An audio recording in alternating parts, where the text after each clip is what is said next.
travers certains boat trips, ça m'est arrivé de vivre certaines expériences extrêmes. J'ai déjà vu la mer pas très accueillante, mais rien à voir avec ce qu'on va vivre demain. Et puis, on n'y allait pas volontairement. On avait croisé des moments de dépression qui ont fait que bon, on a dû rentrer dedans et subir. Mais là, demain, on vient volontairement affronter quelque chose qui est un gros défi pour les athlètes, mais aussi pour l'ensemble de l'équipage qui va être sur le bateau.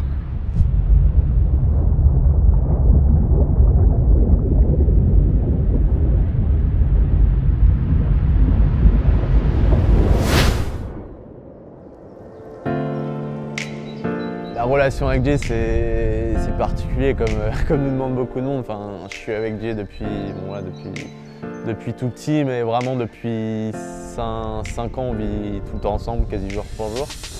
On s'est lancé dans stand-up ensemble, on s'est motivé à faire nos premières compétitions ensemble et tous nos projets, on les réalise ensemble, on se complète aussi, on a chacun nos propres idées, on a des caractères différents, mais je pense qu'on se complète bien, qui a fait qu'on en est là aujourd'hui, vivre de notre passion et voyager à travers le monde pour faire des courses et promouvoir notre sport qui est voilà, notre véritable passion aujourd'hui.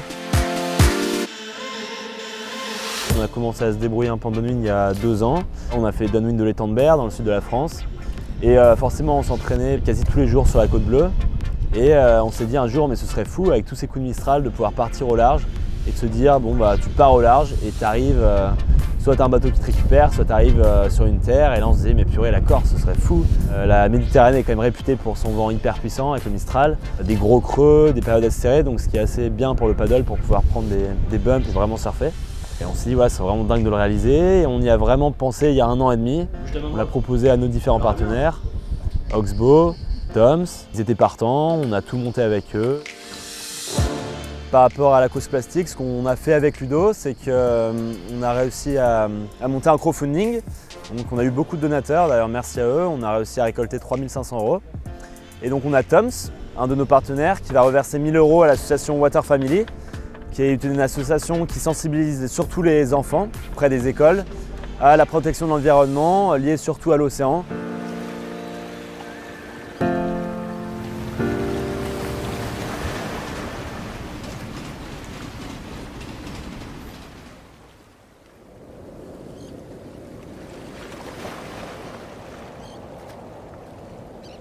Là pour l'entraînement, vous ramez à 2 ou il y en a qu'un qui Non, on va faire les prises de relais, on va vraiment se mettre en condition. Mais pas tout le matos, mais on met voilà, la combi. Downwind, d'ailleurs on va peut-être accrocher le sled maintenant avant de partir en downwind.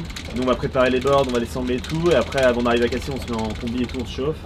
Il y en a un qui part à l'eau, et après on fait des prises de relais rapides avec le casque, le micro pour vraiment se mettre en condition. Tu veux mettre le casque? Ouais. Le but c'est de tester si on peut rester au même niveau que le bateau. Ouais. Parce que là il y aura déjà bien 30-35 nœuds à mon avis là. Toi t'es sur le paddle, Jérémy vient avec le palonnier sur le paddle, tac. Ensuite là vous faites à la nage, vous faites le changement. Genre il se jette du bateau, 3 mètres, là on s'agrippe. Il se jette du bateau, il vient sur le paddle avec toi, comme ça vous êtes 2 sur le paddle, ensuite tu prends le palonnier tranquille. Et toi lui il se barre et ensuite je te refile le palonnier. Ça peut être une solution.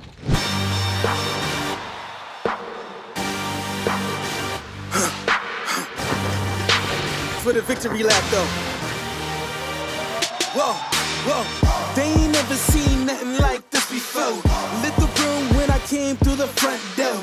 Ask me if I should overcome. Plus on va s'éloigner de la côte, plus les bruits que vous allez entendre, ça va vous stresser.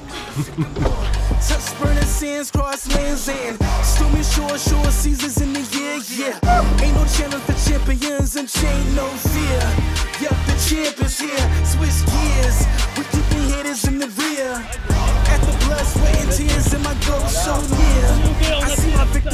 Au top, on est beaucoup mieux sur l'eau que sur le bateau. Combien de temps tu Il y a des bons bumps, il y a 30 nœuds là, demain ce sera beaucoup plus gros, mais ce qui était important c'était la prise de relais. Et là ça va nickel, le palonnier, le set de jet ski, sécu, nickel. Et le qui va se gaver là.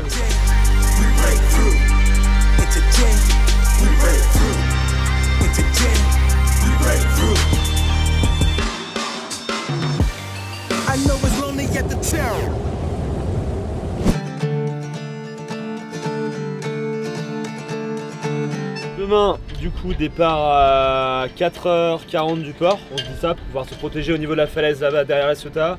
Et ensuite, on partira de là-bas aux environs de 5h. Okay, Donc nous avec Lude on va se lever à 3h30 pour s'étirer, prendre un bon petit déj et tout, se préparer. Ouais. Et vous comme vous voulez, mais à 4h40 on décolle du port. Pour la direction, le vent, etc. Donc demain matin on va être carrément dans le gros flux, on va être dans le rouge comme vous pouvez voir sur la carte là. Et il y aura bon 40 nœuds établis, des claques à 50 nœuds, grosse mer. C'est un peu trop orienté nord pour choper direct la Corse. Là l'axe il est vraiment sud-Corse en fait. Si on part d'ici, on suit le vent, c'est sud-Corse. Sauf que ça fait que tourner nord au fur et à mesure qu'on avance dans les heures de la journée. De toute façon on ne pourra pas s'orienter par rapport au vent parce qu'à 50 nœuds on ne peut pas orienter la planche. Donc on va suivre la force du vent, on va essayer de rester dans le flux. Et ensuite on décidera ce qu'il en est, si on peut arriver en Corse, si on peut pas arriver en Corse. Parce que là on est quand même sur du 300, plus de 300 bornes. Il est pas optimal le vent, mais on était obligé de plus ou moins lancer. Il y avait un bon flux qui s'est lancé. Là le best ça aurait été là pendant cette nuit. Alors à minuit ce sera parfait. Ah ouais. Ça vous fait que tourner quoi. Il fait que tourner de plus en plus. Normalement il n'y a personne en mer quoi, en gros demain. Donc c'est une grosse opportunité de découvrir un territoire qui est un peu inconnu pour moi. Parce que j'ai rarement l'habitude de me balader en mer dans ce genre de conditions. Le vent de 110 km/h par-dessus, voilà, normalement je suis pas là-dedans. Celui part de nuit, il prend un gros soul aussi. Okay. Putain, pour lui c'est double peine quoi. Il part de nuit, il bouffe la grosse boule après quoi.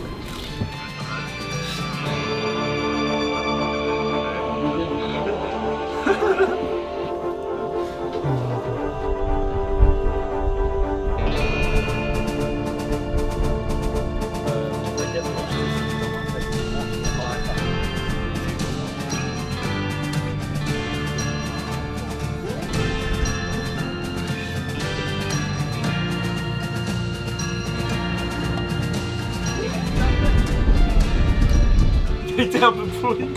Avec un cercle rouge sur une balle. En rythme.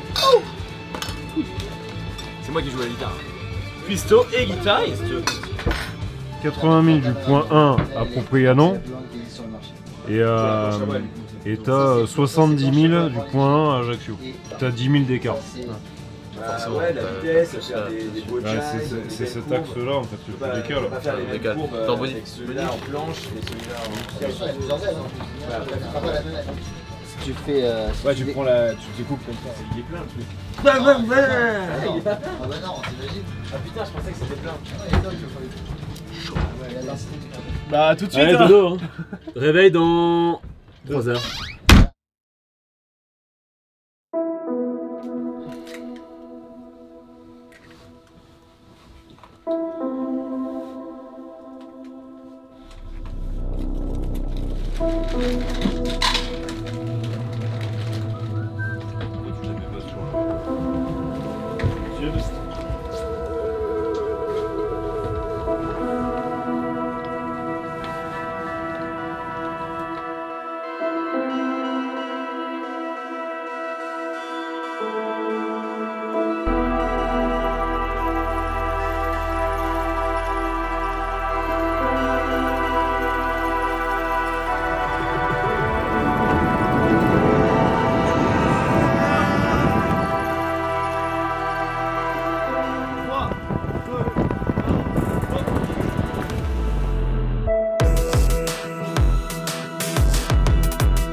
Ça y est, le ventilateur est en marche. On a eu un peu peur quand on est parti, on a eu une petite demi-heure à 5h30, là il n'y avait que 15-20 nœuds, ça se levait pas. Et dès que le soleil a pointé son nez là, ça a pris des tours, on est à 40 nœuds établis quasi, là j'ai commencé à faire des bons surfs. On a eu un petit souci de pagaie, on a dû changer de pagaie, mais là ça va, ça fait une grosseur qui est dans l'eau et là ça avance bien là.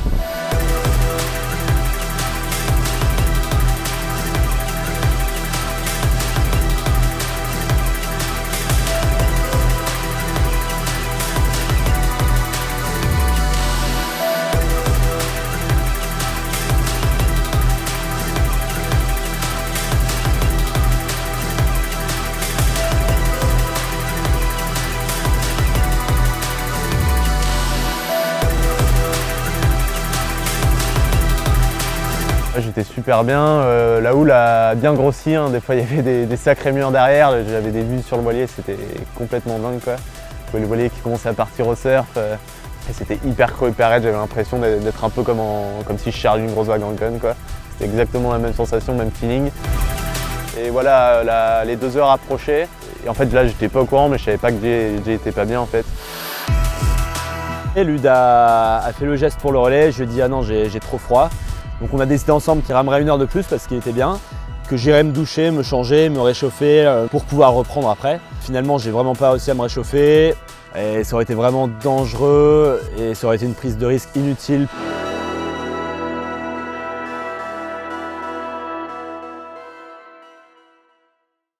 Honnêtement, je me sentais prêt à ramer encore un peu moi. Le problème c'est que si je ramais, bon allez, j'allais peut-être faire encore 20-30 km. On allait vraiment descendre trop au sud avec le bateau. Julien nous a dit que voilà, il a checké le cap, il a checké la distance, il nous a dit les gars, il faudra au moins 15 heures pour aller la Corse. Vu l'état dans lequel on était, vu l'état de la mer, c'était impossible.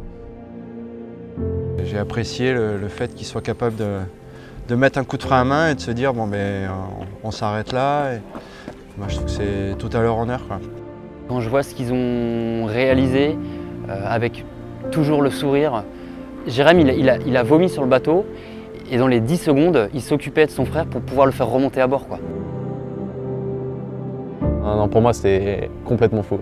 C'était complètement fou avec 40 km, je vais peut-être jamais avoir ça dans ma vie.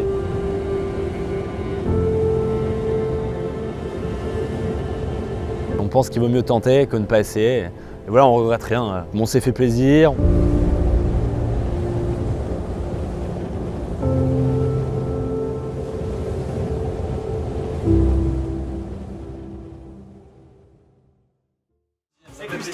Ça fait vraiment plaisir. On va faire zoom sur chaque tête. Oh, le bon. Ah ouais, chez. Ah ouais, t'as vu, c'est pas mal, hein. C'est bon, hein.